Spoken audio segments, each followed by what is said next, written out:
You're listening to Stealing from Wizards, Volume 2, Burglary, by R.A. Consul.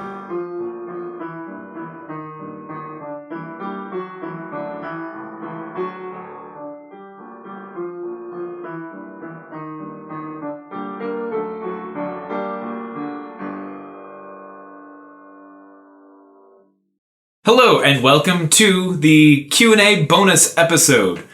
We have collected questions from all over the internet and from students in classes studying Stealing from Wizards and from friends who hijacked me on the street and screamed questions at me. And with me today is my typically unheard producer, Jim. Say hello, Jim. Hello, Jim. And Jim will be reading your questions to me and grilling me on the various facets of the lore of Stealing from Wizards, my writing, and some hideously personal questions. Are you ready? No. Good, neither am I. Let's go. All right.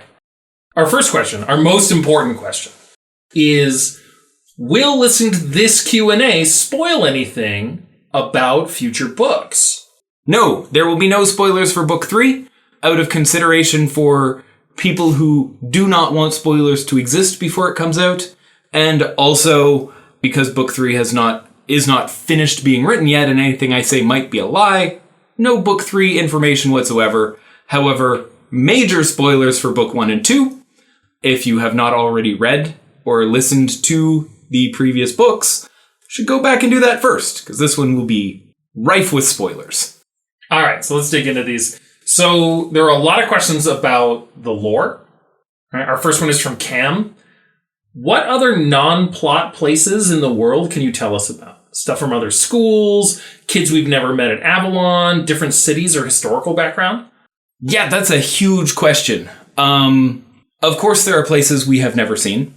The names of the places that we encounter are, for the most part, borrowed or stolen from other places, either real places or places in our mythology or in the mythic past of the fictional universe of Stealing from Wizards. The fact that there is a new Camelot implies there is an old Camelot, probably across the sea, roughly where you would have put it in Arthurian legend. But other places, we have Ys and Elfheim. Those are borrowed from the histories of other places. Much like the names of places in Canada, these are all copies borrowing from other cultures, which tells us all of those other cultures exist in some state around the world. I hope that's satisfying. Thank you for the question, Cam. With that in mind, we have a question from Sarah. What's the name of the university that Phineas taught at? And are there more wizard universities in Canada? Oh, I have no idea. So, usually I don't come up with names until they're important, but there are probably not that many institutes of higher learning, colleges or universities, simply because there just aren't that many wizards. There's only one major wizard school in Canada, and not all of their graduates will go on to study at a university. So if there are any, they're probably quite small. Further questions from Sarah. I believe all the rest of our lore questions are from Sarah did have many deep lore questions. About Bindle. How did Bindle get the opinion that Kuro's a monster and eats Luton children if he'd been kidnapped 16 years ago? So all of Bindle's interactions with people are with Dr. Vincent Penfield. And so his opinion and understanding of the world is filtered through the few things that the Doctor would deign to talk about in Bindle's presence. And the Doctor refers to Kuro as his monster, a monster that was made out of Luton. And that is where Bindle gets his slight misconception about the nature of Kuro. Another question, where is home for Bindle when Bindle goes home? That is a question that I don't even think Bindle could answer. He has never had a home. He has been a possession of people for a very long time. I don't know that he would even understand what home means, except that it is something that he wishes to have, and that the Luton that are taking him have assured him exists. Some questions about the school. If Autumn Lodge is made of salt bricks, how do the Luton staff get in and out? So within the text of the book, we do acknowledge a couple of times the Luton staff somehow got in at some point.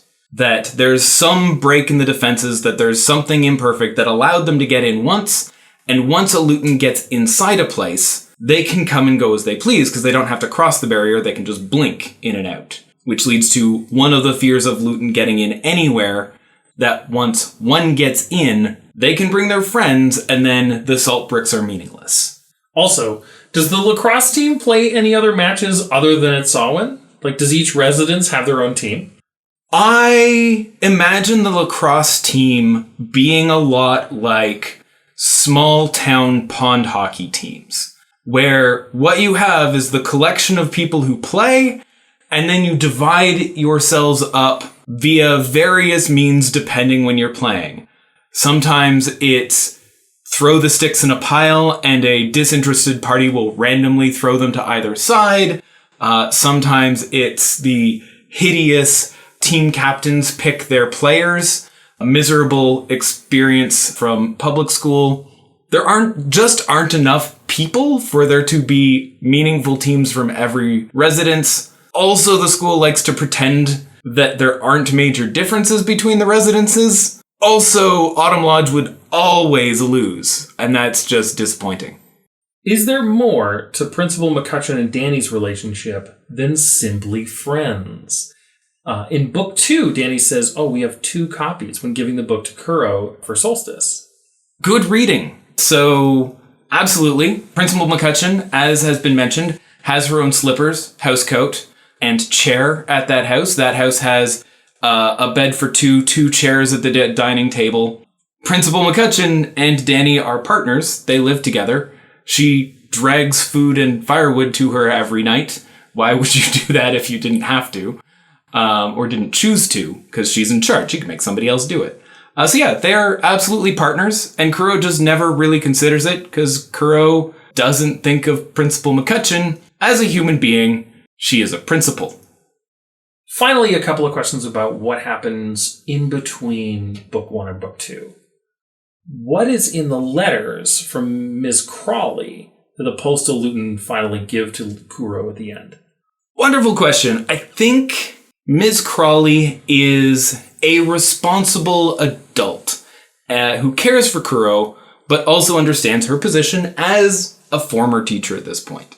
So I think those letters would be the sort of letters that an adult might correspond with a child, asking about their lives, what's going on, offering encouragement, and those kinds of things. Finally, in book 2, Kuro and Charlie's father have a discussion about Helena's love for Kuro and how relieved Jack was when he was found alive. Why didn't Mr. Cook adopt Kuro when he learned that Phineas was in prison and Kuro was in an orphanage? This is a great question because I think it gets deeper into things that I haven't had an opportunity to write about, but I have pondered for a long time. Why are there orphans at all? Why can't these many children get adopted? So specifically with Mr. Cook, there's many reasons. He is a stray, he's a Blandlander, he's working on a farm. He may not have the sort of resources at his disposal that you might need to adopt another child into your life. Like children are, even teenage children are expensive and complicated things to keep alive and raise. And suddenly it would be entirely his responsibility. He can take Kuro in over Christmas, but maybe not in a full-time permanent way. And maybe the state wouldn't be in favor of it, which is a major problem with adoption in general, that the requirements to adopt a child are pretty stringent. Also, Kuro is kind of a criminal prisoner of the state, and Sir Talon Dubois may have his finger on the scales of what is possible for Kuro at this point. So shifting gears to questions about writing in general, we've got a question here from Haral. Why did you decide to make Kuro an orphan? That's a great question. I think it's a bigger question than my decision. Why Why are there so many orphans in children's books to begin with? And the answer to that is, if you want children to have adventures where they are the protagonists and they have a lot of agency and experience danger, you kind of have to find a way to get rid of responsible adult supervision. If you have good parents around, they will not let children have the kinds of adventures that Kuro is having. If you have parents around that would allow that, then the story is suddenly about how they're terrible parents. Many children's books, the protagonists are orphans. They're separated from their parents by being at boarding school or being away on some sort of trip, or separated by happenstance to get those parents out of the picture and allow the children to be the central figures without the constant question, why are your parents so terrible? A question from a couple of people here, Musab, Jujar, Charlotte, and Ishrat, which is, why did you decide to set this book in Canada and not some kind of magical realm? Well, I think parts of Canada are kind of a magical realm. But the reason that it is in Canada in general is I was sort of looking at other famous wizard school books, and I think top of the list we have the Harry Potter series, which is very much a British and very English wizard school fantasy. And then we have the Percy Jackson series, which is a very American wizard school fantasy. I know they're not wizards, but it's still a magical school story. And I got thinking, what would a very Canadian wizard school story be? And this is the product of that. I think a bigger question here, which we have from a few people, right? Art of Boredom 42, Naomi, Pranav and Pranay, and Simran, is what inspired you to write this series in the first place? And what themes and ideas do you want the series to express? Oh, that's so big. So what inspired me was honestly a podcast called Witch Please. Very good podcast. It's sort of a academic interrogation of the Harry Potter series. And it started me thinking down the path of, well, what would a Canadian magic school series be? That was sort of the spark that got me going. What themes and ideas do I want to express in this series? There's a few. I think the biggest one that I latched onto is the idea of being a misfit. I love misfit stories. I was and still am to an extent a misfit and a bit of a weirdo. And I've always been a little bit disappointed by the misfit stories where the misfit finds out that they're secretly the prince and become the sports hero. And at the end of the story, they are no longer a misfit. They're beloved by all. Where my experience of misfititude is that at the end of a misfit story, you're still a misfit. That misfits keep being weird. And that should be fine. I think the movie Goonies, it's like 1986-ish and is not a perfect movie by any means, but it's one of the few that I can think of where it's about weird kids saving the day, but at the end, they're still weirdos. So that was a major theme. Also, I wanted to explore Canadian folklore, how we as Canadians, most of our folklore is a pastiche of, again, borrowed and stolen ideas from... Is that really a theme?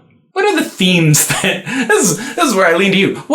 Jim, my producer, what are the themes that Stealing from Wizards explores? I think that you're absolutely right. That one of the key themes is... I guess I'm just in this podcast now. You're just in this podcast. I'm interviewing you now. This is what's happening. You touched on the idea of misfits, and I think one of the other key themes of the series is there are other ways to be brave that don't involve confrontation and conflict. Finally, I think that one of the key themes that we see start to take shape in book 1 and more fully in book 2 is that magic is powerful but limited by thinking. We talk a lot about the ways that people think and the ways that how people think constrains them. I can talk about this for hours. Yeah, this is my oeuvre. All right. Yeah. So yes, next podcast is just Jim doing a book report on stealing from wizards.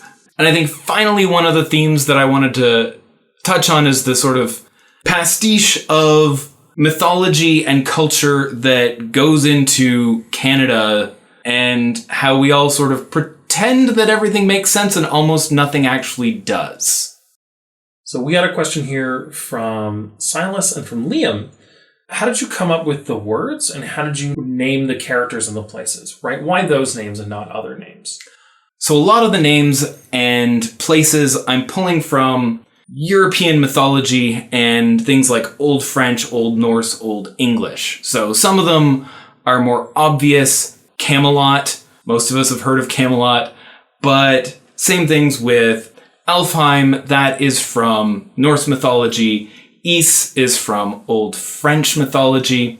A lot of the names that people are named are names of mythological characters mixed and blended with common contemporary names. So the things that are coming over from the Blandlands, there's constant flow and combining of cultures. So you can have a mishmash of names. An example of that is maybe Morgana Greenwood, where Morgana, not a particularly common Blandlands name, but Greenwood absolutely could be. That is easily a name that could have come over via Firefly or Stray.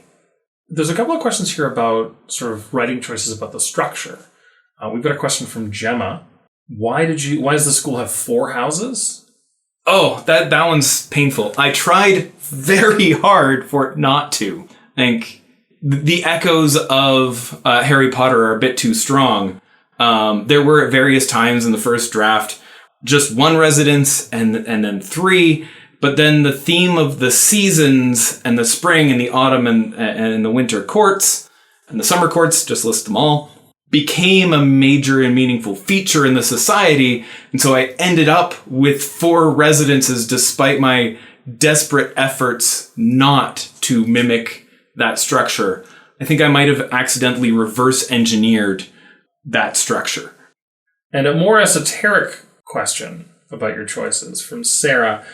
Why is measurement in imperial and not metric?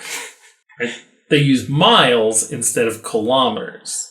This tortured me. I am not just an author. One of the things I do is I am a teacher. I teach science and math. And the idea that I am writing a book that uses imperial measurements crushes my soul. So there's 2 reasons I ended up going that way. The first is simply the fact that those words flow better. Miles, feet, they feel better to say and to put on pages than kilometers, centimeters, kilograms. They're just sort of nicer words on a page.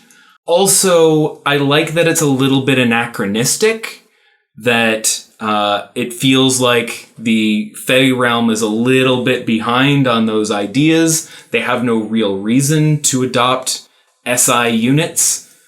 And I guess there's a third reason, that the Canadian use of units is a mess. We have a blend of imperial and metric, and that is hard to explain in a fictional universe, especially knowing that people outside of Canada are going to read this book. So trying to explain why we talk about people's weight in pounds but distances in kilometers would be nonsensical to somebody who doesn't live in this culture. What I'm hearing here is that nothing in the wizard realm is ISO certified. Oh, goodness, no. Yeah, no ISO certification. They probably have very limited workplace safety standards. You know, bureaucrats would probably be miserable in the Fey realm. Question from a lot of people. Steven, Sarah, Neva, and Scarlett. How did you come up with the characters? And are any of the characters in the book based on real people? So none of them are based entirely on a real person. They are combinations and caricatures of people that I know and have known, friends, family, students, the friends that I had when I was student age, characters I have loved and loathed in books. So everyone is a bit of a Frankenstein's monster of the people and experiences I've had. Nobody's simply a friend of mine with wearing a funny mustache. And related to that, from Mark, when did the character voices for the audiobook come to you? Was it as you initially wrote it, or at the time you had to record? So the answer to where do the voices come to me, when I write, the characters have voices. I can hear their voices in my head, and I can sort of play the lines that they're saying, and do they sound right in their voice? And then when we came to record, I would then attempt to do my impressions of those voices. Shockingly, I am not a 13-year-old girl from Montreal, so the voice that comes out on the podcast for Marie isn't exactly how it plays in my head. I will also credit, and you should all thank my dear producer Jim for shouting at me when I try a voice and it's bad. If I have done nothing else in this podcast, it is to not let you play off an Irish accent as an Acadian accent. Look, it was a bad day. But yes, he keeps me honest and makes sure that I don't do anything that is just painful to listen to. Our last writing question from Sandra and Jujar. Did any of the scenes that you put in the book come from a real life experience? I think much like the characters, they are mixes and caricatures of things that I have experienced as a student or as a teacher. Not as a professional thief, but none of them are autobiographical, I suppose, if that's the question. I have at no point been arrested for being a serial pickpocket. That just means you've never been caught. Right? Now, so moving into personal questions. Because clearly everybody wants to know about me. Starting with the most technical and scientific, what is your familiar? According to the official familiar finding quiz on stealingfromwizards.com, which I suppose we've never told anybody exists because it's just an audiobook, but there is an official familiar finding quiz. My familiar is a saltwater crocodile, but I will not know for certain. You never know until you actually conjure your familiar, and I've not succeeded in doing so yet. How about you, Jim? My familiar is a crow, because there was a bug and I refused to retake the quiz. Excellent. Do you feel that reflects you correctly? Yes. Both in crowness and also in stubbornness. Another world question. What house in the school do you think you'd be in if you were in the Stealing from Wizards universe? I would almost certainly be in Autumn Lodge. I am not from... I do not have a fine pedigree nor a long lineage in any of the cultures that sort of are tied to the other three residences. So yeah, I would probably be an Autumn Lodger. That's interesting, because I would have gone with you would definitely be an Autumn Lodger, because you would necessarily be a Firefly, and all Fireflies are Autumn Lodgers. Very true observation. But yeah, like I suppose everyone who is reading this book, I expect by that token would be in Autumn Lodge if you found your way to Avalon Academy. That last question was from Eamon and Jujar. Question from Zach. Who's your favorite author? My favorite author is Douglas Adams. I think I'm going to have to go with that. Author most famously of Hitchhiker's Guide to the Galaxy, Long Dark Tea Time of the Soul, Dirk Gently. Although my favorite book of his is actually Last Chance to See, which is nonfiction, and I recommend to literally everyone. What made you want to be an author? It's a question from Isaac. What made me want to be an author? I don't think I ever aspired to being an author. I had a story to tell, and I wrote a book and published a book, and upon publishing a book, I thus became an author by accident. So I think I just fell into that title. And thinking about the book that you published, Sarah and Tyson would like to know where the idea came from. So I think I mentioned earlier that I was puzzling over what a Canadian wizard school would be like. I didn't have any aspirations for writing a book at that point. But I went on a canoe trip in Algonquin Park in the outback and had a lot of time to stare at the Canadian wilderness and just think and daydream. And over the course of that trip, the major ideas for the book came together. I think I started writing the next day after I came back. Following up on that, a question from Arna. How often do you write? I try to write something every day. Often that's only a couple of sentences, but sometimes I'll get on a tear and write for a whole evening or a whole day. But I don't really know until I've started writing those couple of sentences whether it's going to be a big writing day or a very small writing day. What was your favorite part in making the book? I have no idea how to answer that. There are a lot of parts I enjoyed about writing the book and making the book. I liked... how do I even answer this? I enjoyed daydreaming about the world. I loved making up the characters and finding their characters and their voice. I loved sharing the chapters as I wrote them with my partner, who would demand more, which is very encouraging. I have loved visiting students in their classrooms who have studied the books and talking to them and answering their questions like these. There's a lot to love about writing a book. From Marie, did you ever expect your book series to be this popular? Absolutely not. I wrote this book, or these books really, as just something that I will personally enjoy, that they are to entertain myself and my partner, and then if anyone else found enjoyment or delight out of them, that's great for them.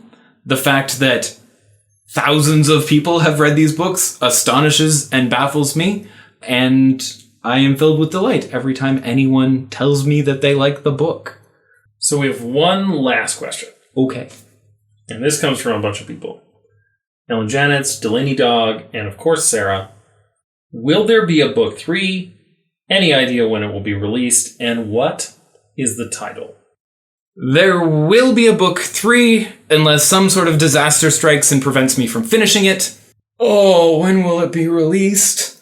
That I would very much like it to be ready for this coming Christmas season. I do not want to make any promises. The world has complicated many plans over the past couple of years, and this plan too could be complicated. But that is my goal, and we're at the moment on track for that to be possible. And I promised at the beginning that there would be no book 3 spoilers, so I will not tell you the working title. So that's all the questions we have for today. If you've got more questions for Ryan, you can find him at Student of Whim on Twitter, Instagram, and TikTok, or use the contact form at stealingfromwizards.com. Thank you for all of these questions. This has been delightful. Thank you, Jim, for doing this. It's wonderful to hear you. Happy to. Thank you for listening to Stealing from Wizards. If you liked our show, please consider rating or reviewing on iTunes. If you want to support this podcast or just can't wait for the next chapter, the full book is available on Amazon, Kobo, and Indigo. Our theme music was written by Camille Saint-Saëns, transcribed by Franz Liszt, performed by Rebecca Verdun, and used with permission. This episode was produced by Jim Tigwell.